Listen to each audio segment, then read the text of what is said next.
So we're all in our 60s. That's kind of the theme of this thing, and we've all been married a long time, like 42 here. 37 coming up. 37 coming up. All to the same woman. That's, yes. Husband of one wife. It is a precious thing. So a key of longevity. I read Bonhoeffer the other day, and I tweeted about it, I think, and he said to a couple he was marrying, the covenant from this day forward sustains the love, not the love, the covenant. And I, at 42 years of marriage, feel very strongly that needs emphasizing, that romance and falling in love is a beautiful thing, and re-falling in love again and again is important.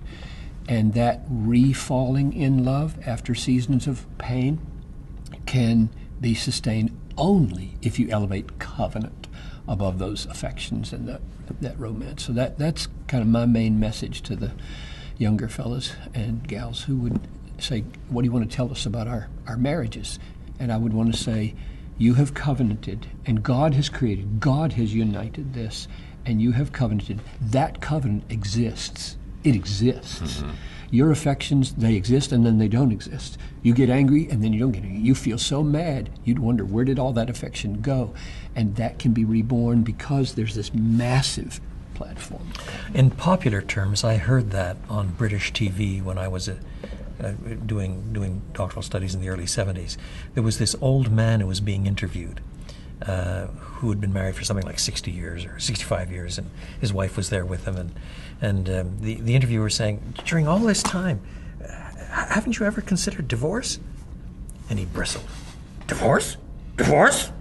Never, never. Murder often, divorce never. Now, obviously, you can make that sound ridiculous, but he's got a point. It does have a point. It does have a point. I agree. You know, Lewis Smedes wrote an article called "The Power of Promising" in Christianity Today back in the '80s, and he was already up there in age. And he was talking about his marriage promise, and he said, "My wife has been married to 5 men. Every one of them has been me." And he says the one thing, the thread that kept all 5 of them together is my promise. My promise is I will be there for you. I will be faithful to you. And he's trying to get across the fact that you change, your spouse changes. And it reminds me a little bit of Stanley Hauerwas, who says you always marry the wrong person, which means even if you think you're marrying the right person, marriage is such a big deal that once you actually get together, you start to change each other.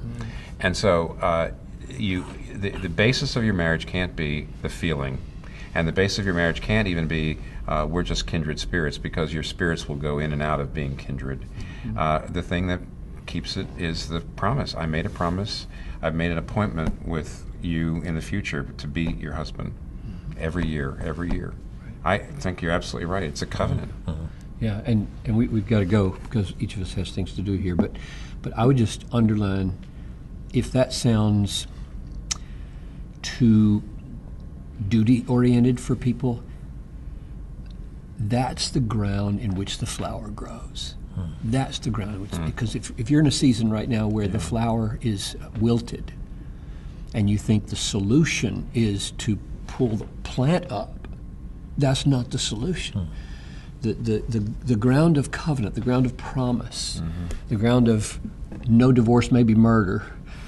But no that's the ground where it can reflourish, and it does. I just testify from 42 years that falling in love with my wife again and again is a very beautiful thing. And ideally, that is nurtured, at least in part, by grounding marriage itself in Scripture in a big framework. Yep. We're made by God and for God. This is His design, not my design. There is a huge typology between husband and wife in Christ and the church. We're saying something about Christ and the church by the way we act. So, in other words, the renewal of the covenant is not merely, I use merely advisedly, an act of will. It is itself grounded in what the new covenant is about, and what the gospel is about, and who God is, and so on as well. We are testifying by our perseverance in covenant keeping something about Christ covenant and the keeping. church That's right. in covenant with each other. That's And exactly we lie right. about Christ and we lie about what the church is obliged to do if we Yeah, I leave think her. that's right. If we're talking We're more done. about marriage, I'm going to cry.